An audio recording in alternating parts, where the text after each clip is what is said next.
be yourself, which seems so simple. And yet, when you try to be yourself on public, on social media, where it's going to be there forever, it is really hard to actually be yourself because it's so much easier to have your facade up that if they don't like it, not a big deal. But if they don't like you, that doesn't feel very good. You're going to know if you are actually being yourself, if you're being real or authentic, as people like to say it, you're going to start polarizing your audience. You're going to have people who love you and you're going to have people who hate you. And that's a good thing. If you're walking that line of likability, you aren't being real. So the first time you get someone write a rude comment or they send you a nasty message, you know that you're not walking the line of likability. You are actually being who you are because you have got people not liking you and you've got people who are loving you. So that is one of the best indicators, and it hurts to the core when someone really doesn't like who you are and what you're doing. But you're going to develop rhinoceros skin and get really thick-skinned so that you can actually move forward through that and stay true to who you are. I'm Junaid Ahmed, host of Hacks and Hobbies podcast and a digital presence advisor at HumbleZone. This episode is brought to you by Home Studio Mastery. I launched a consultation and course program to help podcasters and course creators to create a space in their homes that will reduce the friction of creating content and appearing their best when showing up on camera. The pandemic gave us a lot of issues, but this one is here to stay. We're now so much closer to our audience thanks to video becoming more popular and affordable. I help guide folks who want to create Hollywood-worthy studios to not only capture great content, but also build more confidence, more authority, and be more comfortable in front of the camera. If I can do it, you can too. And with my help, you can do it faster. So if you'd like to learn more, visit homestudiomastery.com and how you too can create a home studio that brings out your personality, professionalism, and possibilities. Thank you for tuning in to Hacks and Hobbies with your host, Junaid. We're visited by our amazing guests coming from all walks of life who want to learn their story, their struggles, and their journey on how they got to where they are today. So stick around. Welcome to today's episode where we have Dr. Angela Mulrooney, a global speaker, best-selling author, and personal branding expert. Angela works with thought leaders to clarify their message and drive sales through various media platforms. Join us as we learn how to effectively brand ourselves and change the world with our expertise. Let's get started. Dr. Angela, thank you so much for taking the time to come onto the podcast. My pleasure to be here. We've connected for a while and I just love what you're doing. We got to meet, I believe, a few months ago, and being in these masterminds together, there's so much that I've had the opportunity to learn from you. And I was like, hey, we need to bring you on the podcast so we can dig a little bit deeper. Are you ready for this? Yes, let's dig. I think we've got all our tools in hand. So share with us how you got started. Where does Dr. Angela come from? Dr. Angela comes from a dream since I was 2 years old. I wanted to be a dentist. For some reason, I started liking teeth. I hadn't been to the dentist yet, and that kind of became my career path. At 24, I graduated and was kicked out into the real world of dentistry. And to me, it was like playtime. Power tools and blood. It was amazing. So for 4.5 years, I was an associate at different people's practices, mostly working with children because I was extremely shy. And so it was really easy for me to tell little kids stories. I had these amazing stories about all these different colored sugar bugs. And then I could give the parents, the summary, and then off they went. And then I reached a point where I realized, I'm kind of plateaued. So I either need to go to specialty school or I need to change the demographic I'm working with. And when you make those decisions, something has to change. Often the perfect opportunity presents itself. And I ran into an old boss of mine who was working at a 78-year-old dentist practice. I was 28, so there's a 50-year generation gap. He was ill in the hospital, unfortunately dying of cancer, and I walked into the practice and fell in love. And it wasn't because it was beautiful. It was actually probably the most disgusting, broken down practice I've ever seen. But there was something about it. I could just see potential in everything. So I hadn't had any plan to actually be a business owner because I was dancing professionally as well while I was a dentist. So I was like, I got these two things. It's working really well. I'm just going to keep doing those. But this practice changed my life. And so I bought it, turned it around, turned it into this high-end, high-tech practice that became a referral base for other dentists for patients who are afraid of the dentist. So you can imagine if you're afraid of the dentist, you're kind of a pain in the butt for a lot of patients, and I loved working with them. So as I got my practice perfectly built, I had an amazing team, I had amazing patients, I had an amazing skill set. Then my hand stopped working properly in the middle of a procedure. And unfortunately, that was the last day I got to practice. So my whole world kind of caught fire and burned to the ground. And I ended up not knowing what was going wrong with me for 6 months. The doctors in Canada don't really talk to each other, so they all had their own theories. But when you are trying to get your disability insurance to kick in, unless you have one answer, they have no interest. So I was on bankruptcy's doorstep by the end of those 6 months. Ended up getting down to the Mayo Clinic, and in a couple of days, they told me I had focal dystonia, which when they said that, I looked at my other hand and they said, you can't train your other hand to do dentistry, you'll lose it too. So you need to figure out what you're going to be when you grow up again. So that was a bit devastating. And I spent the next 2.5 years listening to everyone else telling me, you built this amazing brand in dentistry, you have amazing patients, you have an amazing team, keep running it with associates. The problem was I also had an amazing skill set. I had a whole bunch of specialized skills that most dentists don't have. Even in a lifetime career, they haven't gone and put the extra time in to study those. So I had multiple associates coming in to fill in the little pockets of work and specializations that I had. And it just was a nightmare. So eventually I had to dumb down the brand back to kind of what it was, a very bread and butter type practice, very basic. And by 2.5 years, the oil prices hit in 2015 and I was in Calgary. So it was super oil based and the economy went, and I could see it happening so fast. I bought the practice during the global financial crisis and I was like, this is bad and it's going to take things down very quickly. And I was right. Calgary hasn't really fully recovered from that. But everyone thought I was insane because I halved the price of my practice and fire sold it because I figured if I didn't get out now, I wasn't going to get out. Then I had to figure out what I was going to be when I grew up again. So I went back to dancing full-time professionally, built Unleashed Dance Company. And in 6 months, we became the second largest adult-based Latin company in our city. And during that time, I spent all that time on the floor choreographing, creating all these amazing things and just being in my body and out of my head. And it allowed all the pieces of what had happened to start to click, click, click. And I realized I had an amazing opportunity here. I had invested a ton of money in my education beyond dental school, from business to acquiring those skills. And so I figured, with the skills, with the niching that I was able to do, with my passion for dentistry and my ability to help people, I'd already coached a few people in dentistry. I figured, the silver lining is I could take all these things that happened to me, good and bad, and help people to have an easier path. So I decided to reach backwards in the industry and pull people forward. Now, while I was trying to get that business noticed, I was like, I'm not going to spend any money on advertising. So I'm just going to try and do this organic. So I took to LinkedIn because I figured the entrepreneurial dentists are going to be hanging out there, and started sending messages on Thursday and Friday night. I had this spreadsheet that I'd copy and paste messages, and you'd hear like ping, ping, ping, ping, ping of all these messages being returned. They were Thursday and Friday night was a really busy night for dentists on LinkedIn. So I started building my following that way, started building content, talking about what I knew about niching and passion in dentistry.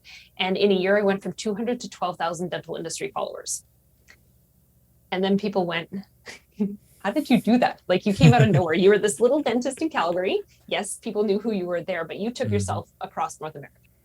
And so I started getting requests from people inside and outside of my industry to help them with their LinkedIn. And at first, I wasn't sure if what I'd done was a unicorn or if it was replicatable. So I took a few friends who, the expectations were low. I'm like, let me see what I can do with this and see if we can blow you up. And I was able to. So Unleashing Influence became an actual company. About 8 months after I started tinkering with other people's accounts. And that was January 2020, actually January 17th of 2020. And then 2 months later, we know the world shut down. And the employees that I had in that company, they're like, everyone else is getting laid off. If you need to lay us off, no hard feelings. And I said, buckle in, we're going to take this to the moon. So my dental coaching company got obliterated because dentists weren't practicing. The dance company, we weren't allowed to get together in Canada, so that got obliterated. But Unleashing Influence took off. By 10 months into the pandemic, we were at 14 full-time team members. So it was quite fantastic to see how fast it grew, but it was also scary how fast it grew. It felt like this monster that I was chasing and didn't understand. In January 2021, I decided to move to Nicaragua. And once I got here, a few months in, I was like, what am I doing? Like, I came here to change my life. I came here to get a perspective change. And I'm sitting in an office staring at my computer 100 hours a week. Like, this is not what I signed up for. So I realized I had created a monster that I didn't love anymore. So I divested, I got rid of the dance company, I got rid of Unleashing Dentistry's Potential, I got rid of the agency part of Unleashing Influence, which was all the team members that I had, and sold them off, and just niched down into exactly what I did in the company, which was the personal branding. So taking people through their pivot, helping them to package themselves, helping them to understand what they needed to do in business, helping them to build the infrastructure of their business, and in 90 days, really have a business in a box. Holy smokes. All right. You're literally burning things down as you go in your, that's why we call you you're known as the arsonist. Yes. Professionals, hands professional, and match to burn away everything in the way of achieving how to change the world. I totally love that, because there is no growth if you cut it down. I mean, as a gardener myself, you gotta take everything out. I mean, the plants won't survive the winter seasons anyways, so you gotta replant those seeds. And you were able to do that because you built it on top of the foundation of the learnings that you brought with you. That's something that nobody can take from us, right? The education, the stuff we learn, how we apply it, that pure knowledge. I love it. Totally love that. You used LinkedIn to grow a monster, and like, okay, this is great. I built my personal brand, and because of that personal brand, the other companies connected to you also flourished because you really believed in who you are. I'm trying to think, and I know the answer to this, but I'm still going to ask you, why a personal brand? Like, why is that so essential to anything else at all that we're trying to do?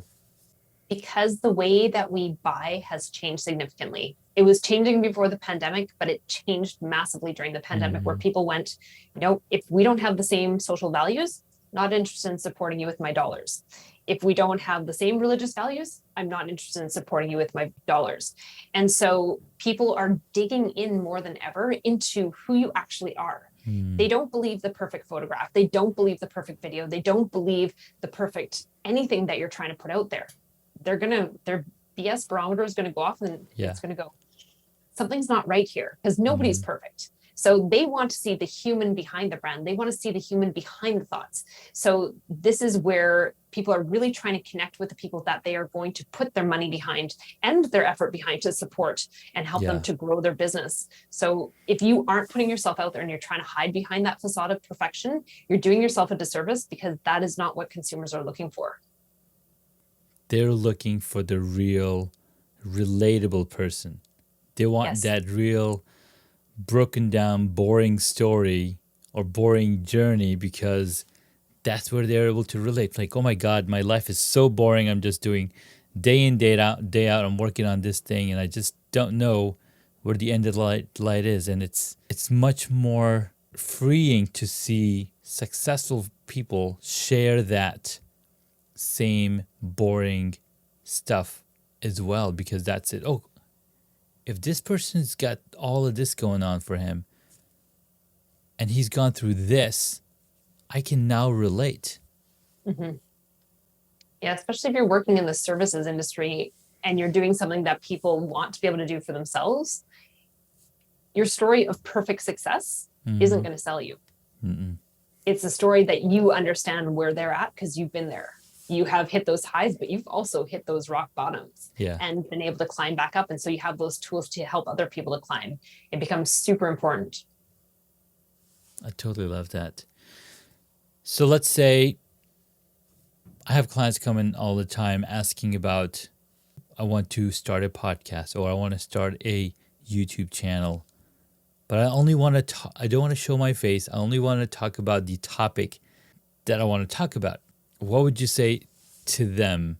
How would, like, what's the proper way for them to really bring out attention to that specific topic? Okay, so if you're not going to show up on camera, or even if you are going to show up on camera, you have to have dynamic. You have to have dynamicism. You have to be captivating. Now, if you're just using your voice and you don't have the visuals, you are up against a bigger battle than the person who can actually be good on camera. Like you see me using my hands, you see me using the space. I change my shape so that I'm interesting to watch. Yeah. But if you're using just your voice, you have to be able to do the same thing. You have to change the levels. You have to change the space and volume of what you use. You have to move your voice through different parts of your body to create different echoes. So if you're going to be faceless and just have an image or you're talking over a PowerPoint, you at least have to be engaging with your voice so that you're interesting to listen to. And what happens often, especially with if someone is deciding to hide behind a PowerPoint, they might be reading. That might be why they're hiding.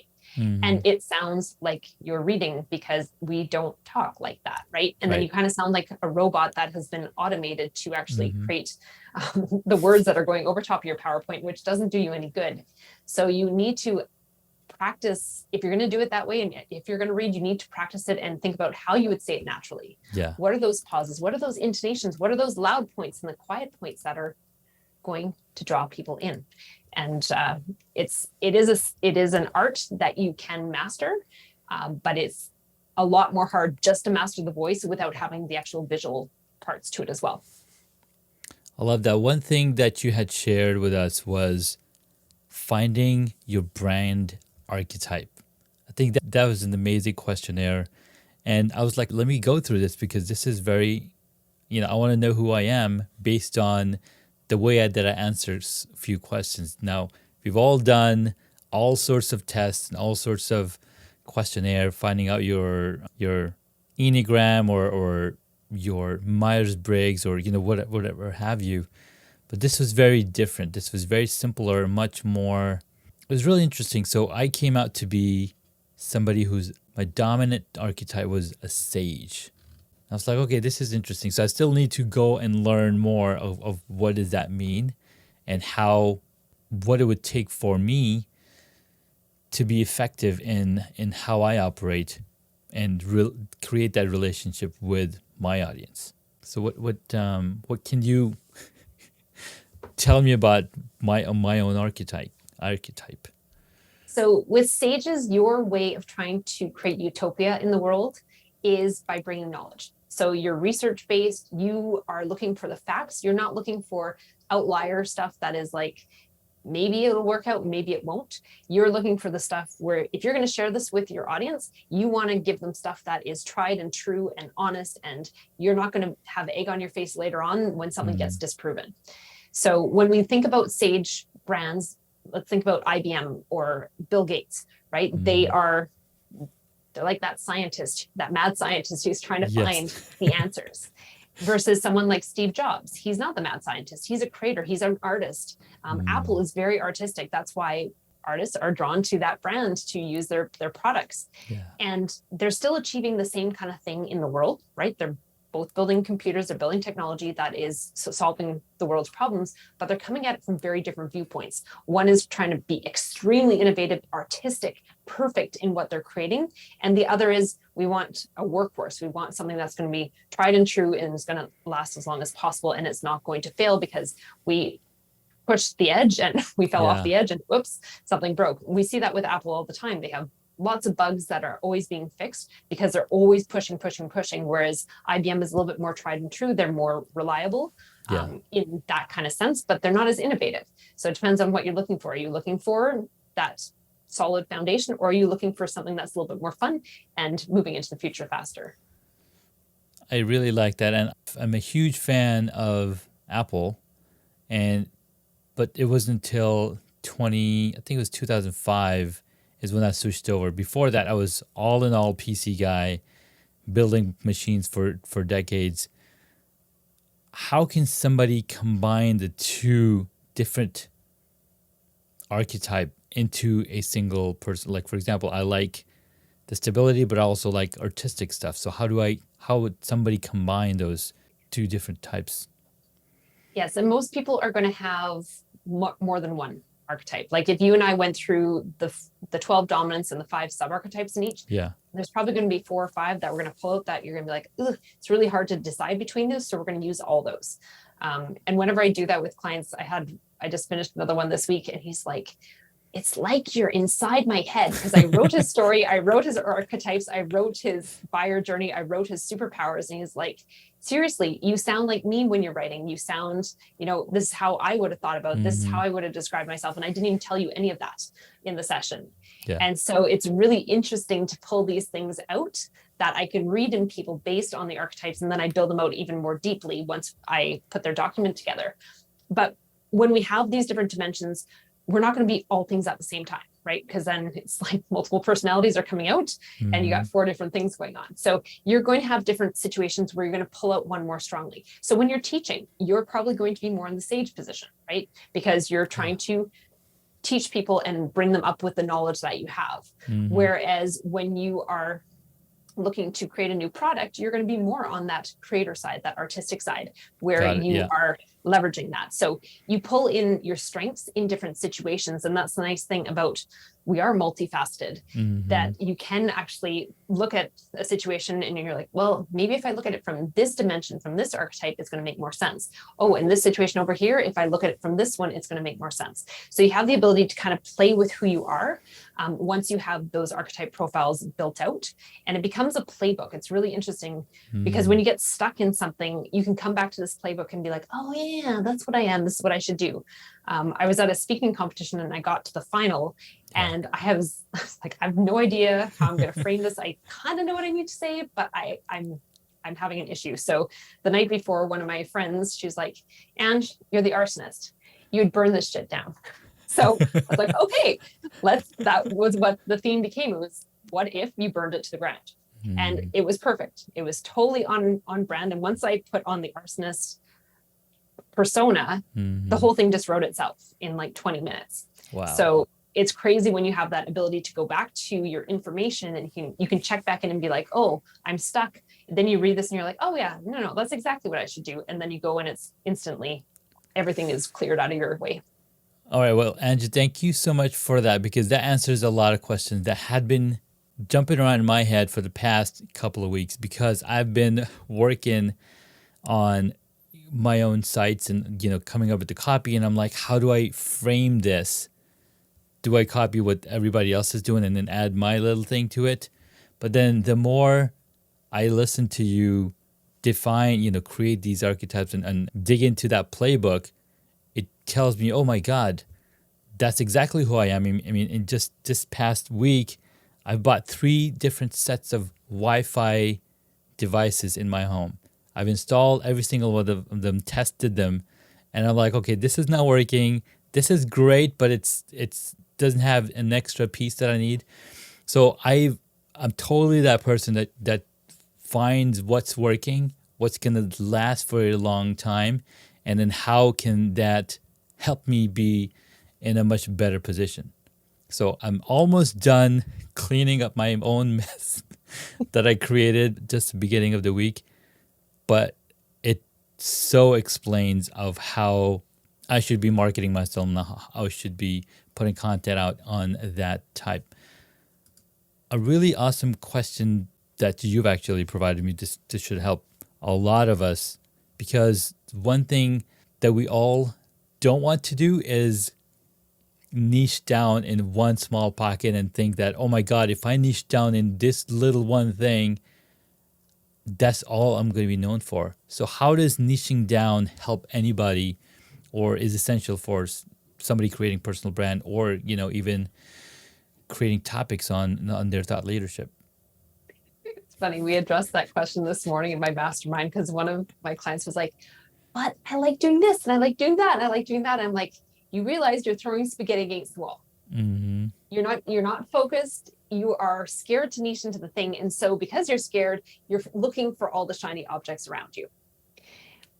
Why people are scared of niching is often because they feel like they're leaving experience, they're leaving money, they're leaving expertise on the table. And you're not. Your experience, your passion, your expertise, everything that you have experienced in life comes with you. Mm. What niching does is it packages you to be understandable to the world.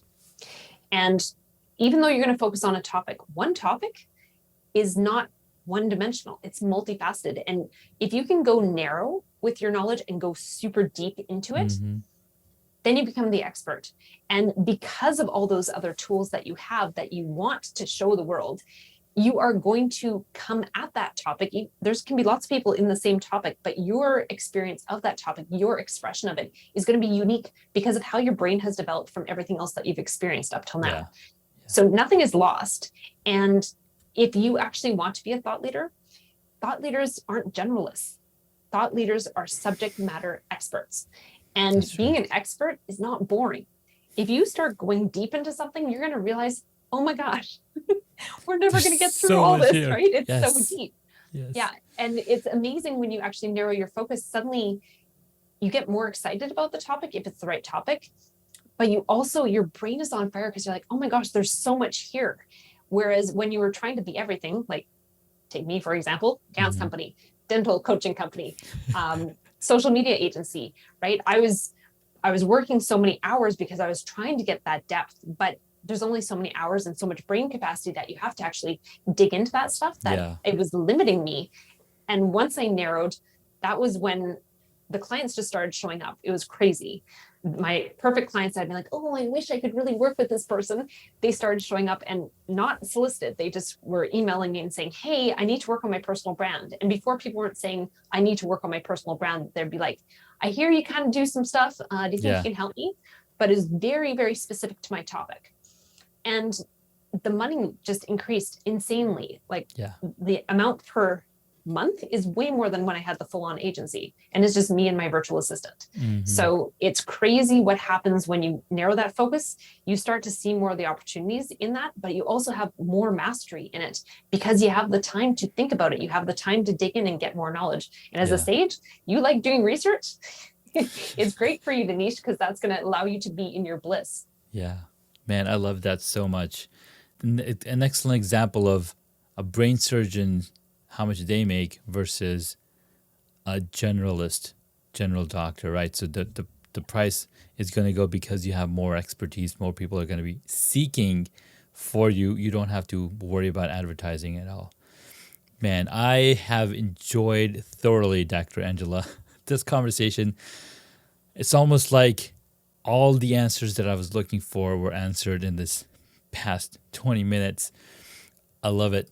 All right, we're going to take a quick break, and then when we get back, Dr. Angela is going to share with us 3 hacks that you can take away and apply to your business, to your personal brand, to whatever it is you're doing so that you can be more profitable. I'm Junaid Ahmed, host of Hacks and Hobbies podcast and a digital presence advisor at HumbleZone. This episode is brought to you by Home Studio Mastery. I launched a consultation and course program to help podcasters and course creators to create a space in their homes that will reduce the friction of creating content and appearing their best when showing up on camera.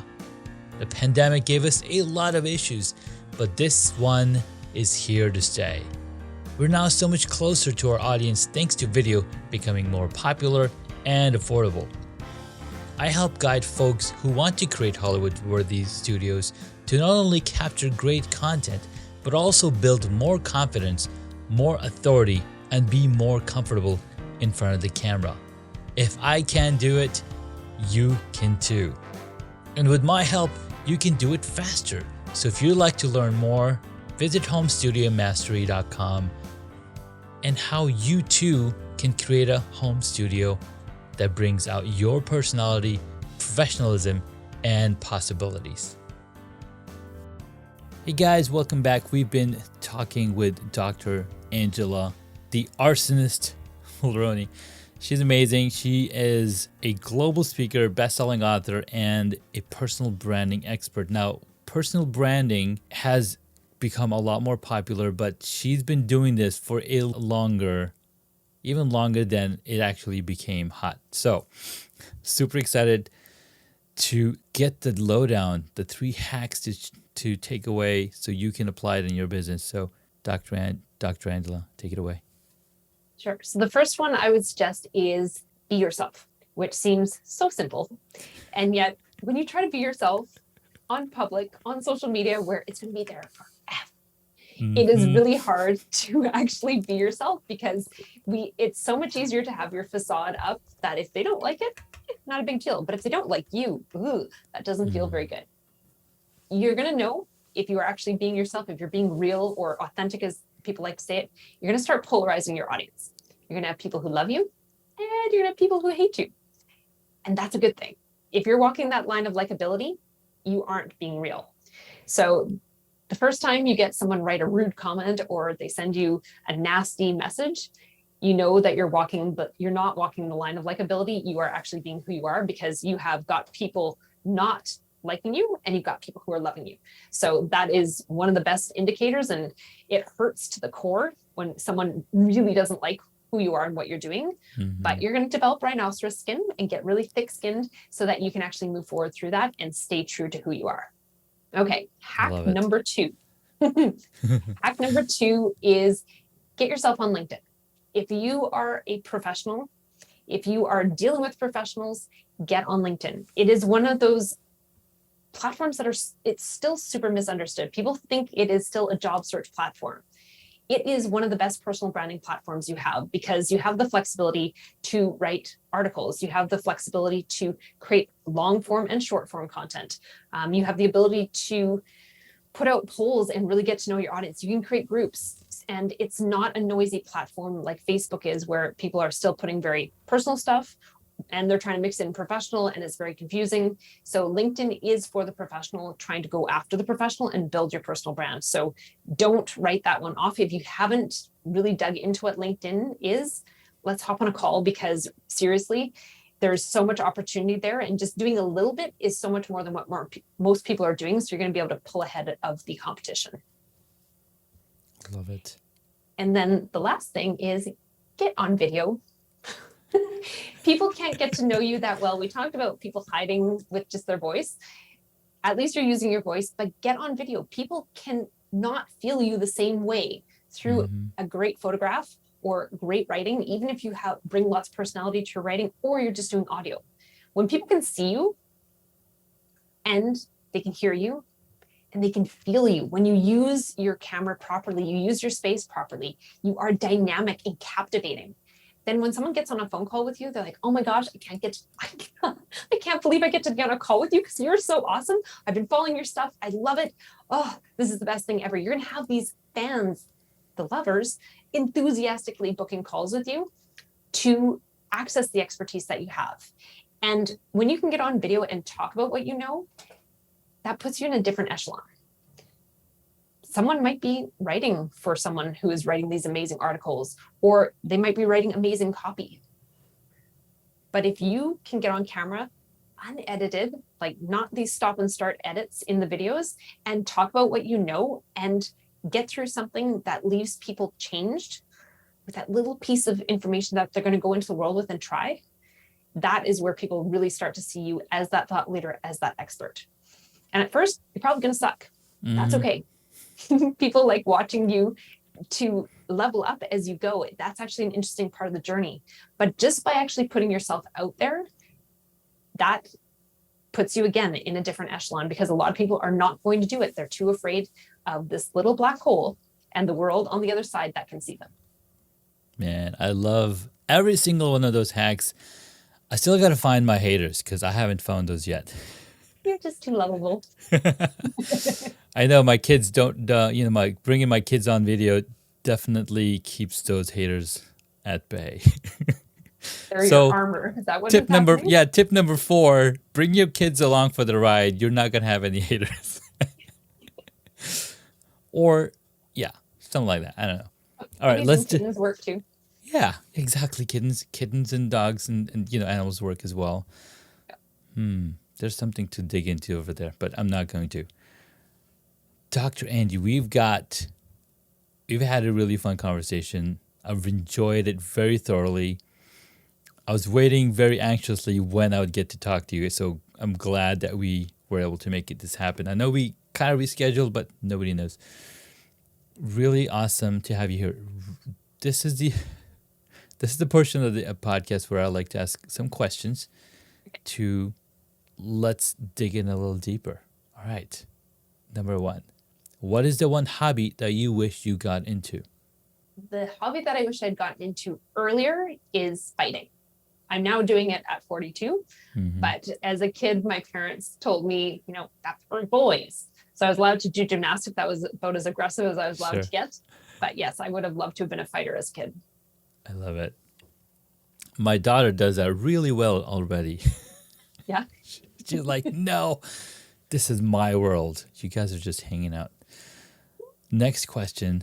What did you want to be when you were a child? A dentist. And you did it. And you're I like, did this it. is awesome. Love that. Number 3, what is your favorite movie or TV show? G.I. Jane is still one of my favorite movies. I fell in love with the idea of G.I. Jane when I saw Demi Moore on David Letterman doing one-arm push-ups as part of her promo.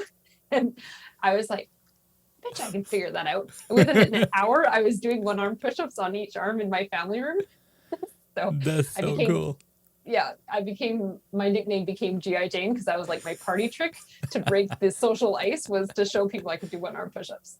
Dude, that's so... I might have to work on that one. It's an art.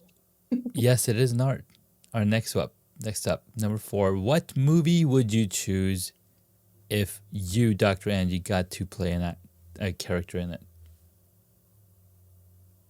Doctor Strange, the sage in that, and the magicalness of her. Like, honestly, I watched Doctor Strange and I was on a date and I was like, this is my story. And the guy's like, I hate this movie. It's terrible. I'm like, oh my God, how are you not, like, what happened to me? How are you not seeing this?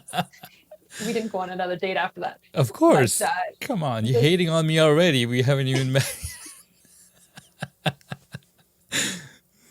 So the sage in it, with just her ability to get into the flow of life and affect things. Yeah, I would love to play her. Oh man, she did really, like, her acting was on point. I can't remember her name, but I know she's in other movies as well. Yes, I can't either. So we'll just bail at that together. We'll just bail it. Number 5, who is your favorite superhero? G.I. Jane. That's the closest thing to admiring a superhero as I have ever gotten close to. So, yes. I love it. And the last question, if you were a board game, what would it be? That's a challenging one. I'm Canadian, so sorry would be appropriate. But probably more Monopoly, because I like the thought that you have to put into it and the little bit of manipulation and playing the game to actually win. Yeah. I love it. I love it. Thank you so much. Where can the superpreneurs listening to this episode find you? LinkedIn is the best place. You can find me as Dr. Angela Mulrooney. And if you're interested to work on your personal brand, I have a great community called the Unleashing Influence community that you can join, and you get my content at a faster pace. There's amazing people in there who are trying to build their personal brands. There's probably a few clients in there for you as well. So it is an amazing space to be in. Fantastic. I'll be sure to include the links to your LinkedIn and other places in the show notes. Thank you so much for your time, Dr. Angela. My pleasure. It was a great interview. We'll see you in the next episode. Thank you. Congratulations, you made it to the end of the episode. Thanks so much for listening to our guest on this episode. Please send me an email at junaid@hacksandhobbies.com to tell me what you loved about our guest today. You could find links mentioned in this episode on the hacksandhobbies.com website.